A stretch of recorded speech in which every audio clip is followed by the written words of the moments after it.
Do you ever feel like your head and your heart are out of line? And there are moments where we say, I'm going to go with my gut, and there's this feeling that we have, but our head is somehow questioning something, or we feel something in our body, but yet our mind is saying, oh, we're okay. There's nothing wrong, but yet we feel something, we feel off maybe. We're going to solve that case. It's the case of the missing thought. You're listening to the Bear in Mind Podcast, episode 168. A podcast that breaks it down so you can break the cycle for good. Now, your host, Tara Rama, but you can call her T. I was talking to a friend the other evening, and she was explaining to me how she was feeling uncomfortable stress in her body, but her head was, I'm fine. And she had some life-changing things coming up in about a year, and she was already thinking about it. And in her body, she was like, it felt off, it felt stressful, and her mind was like, I'm calm, I'm fine. And we can, first of all, my friend was in tune with what was happening with her body, which is fabulous. And it can sometimes be a little difficult to even feel some of those vibrations, the emotions in our bodies. And again, we don't need to maybe know exactly the feeling associated with that movement, that vibration in our body. Recognizing that there is something tingling, pinching, sometimes nausea in our body is a really good place to start. And we use the term, we're going to go with our gut. And the way I like to think about that is that there is some emotion that's happening that we like, and we say, oh, I want to go with this gut. And in both situations where it seems like something's off in your head, there's some rhetoric going on in your head and it's not matching what your gut is telling you, or your body, something's happening in your body and it's not matching what your mind. So there's a mismatch, basically. That was a long way to say that. There's a mismatch going on. And why is that happening?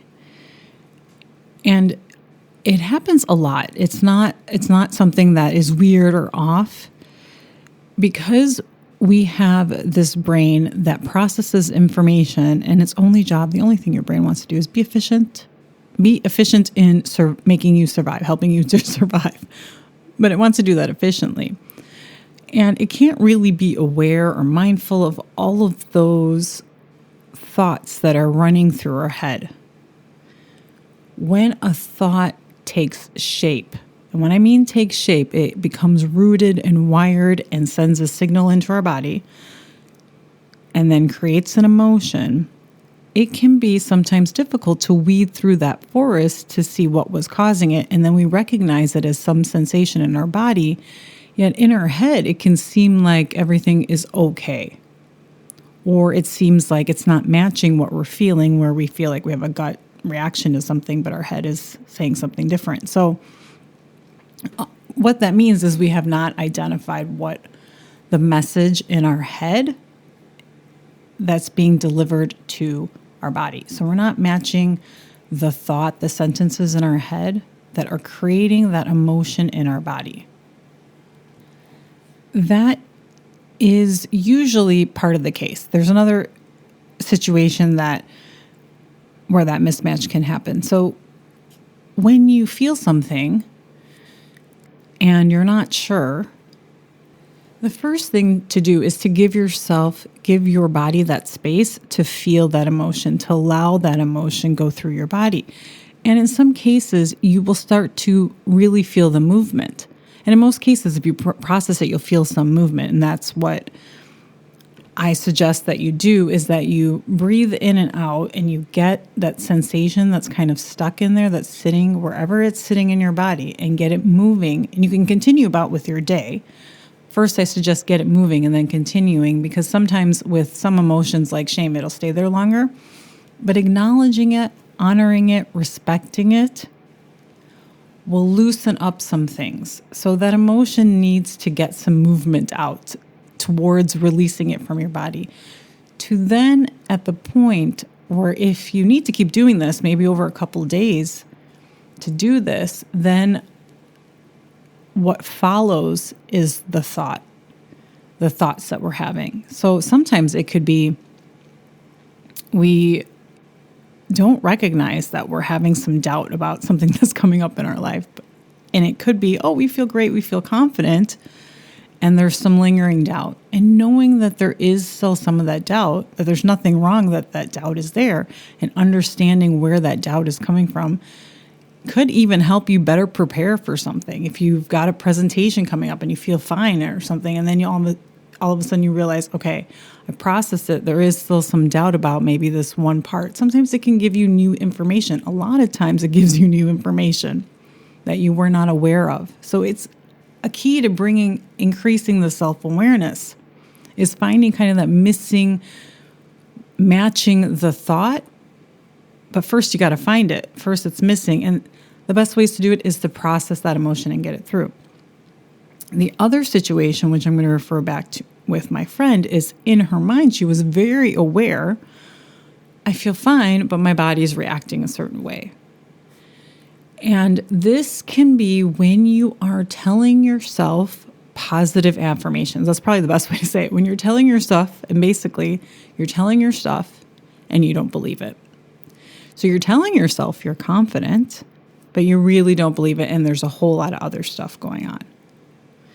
And it could be that you are feeling confident and you're also feeling doubt, and that is also okay. But sometimes when it feels so off, the mismatch feels so off, and you feel like you're telling yourself all of these great thoughts, and this is where I don't always agree with positive affirmations, because sometimes it's telling yourself what you don't believe, and in some cases lying to yourself and not finding out what you really are thinking. That's important to know what the genuine thing is, to become self-aware, to be more authentic with yourself and not tell yourself a bunch of rhetoric that you saw on the internet. So when we feel like in our head, we feel safe, we feel fine, and our body's not matching that, we might be telling it and forcing a thought we so badly want to have. We could so badly before that presentation want to feel confident. And so we're saying to ourselves, I can do it, I can do it, I can do it. And we're really not believing in our ability. And again, the same solution applies. In this situation is to first stop going to your head. So if you are busy trying to tell yourself some thoughts and you might be subtly forcing it, I feel fine. I'm okay. I totally got this. We can sometimes talk to ourselves and it can feel very automatic because we also have been socialized to some degree to think positive thoughts, especially as we've become aware of mental health, our emotional health. We have been told that, hey, the way we think about things, our attitude about stuff affects how we feel. So as we gain some of that knowledge about how our mind and body are working together, we tend to just want to jump to the quick fix, which is often to have those great positive thoughts like, I can do it, I got this. And even that can be automatic, but a very tricky automatic thing because we are not believing it. So that is how an emotion takes root. It is going to be rooted in the thought that you are actually believing, and you've not found out what is that thought that's causing the emotion. And again, is to shut off your brain, shut off the positive affirmations, shut off the automatic, even if you think it feels real, and check back with your body and go into that feeling process that I've talked about in past episodes on how to feel. And the last thing I want to talk about is we say we want to go with our gut. And it is really very interesting. We have a lot of expressions about the body. We have a lot of expressions about the gut, and they all pertain to how we feel our emotions. And our gut is we're going with some emotion. And even if we trust our gut, it is also nice to know what is that emotion that's going on, meaning I have this emotion. What is the thought that's creating it? That is something that is very useful in understanding your gut, because you can have some emotion and there's a mismatch. You can be aware of, I'm going to go with, let's say you're making a decision to hire somebody. And one person you feel in your gut and the other person you're saying, well, I don't have a gut feeling about this person, but they meet all the qualifications. Knowing what the thought is about why you want to go with that person or how you're going to make a decision is going to make the decision-making process so much more clearer in any decision. It doesn't have to be hiring somebody. Any decision, buying a house, buying a car, deciding to do this with your kids, all of those decisions is knowing where that gut is coming from. If you feel a gut reaction to one thing, figuring out what that thought that's creating that gut feeling for you is going to help you understand yourself on such a deeper level, because you will be like, oh, I made this decision, my gut, because of this. And knowing that is truly a powerful thing to know. Instead of just going with an emotion, you know how that emotion, where it's coming from, what it's rooted in. And you may sometimes not trust your gut because you've made gut decisions and you seem, oh, wait a minute. And maybe knowing where that thought is coming from, and then maybe you can course correct some of that, because some of it can be rooted in bias and our upbringing, things we've seen over and over again, and it feels very familiar. So our gut can be only telling us to go with things that are familiar rather than the things that we really want.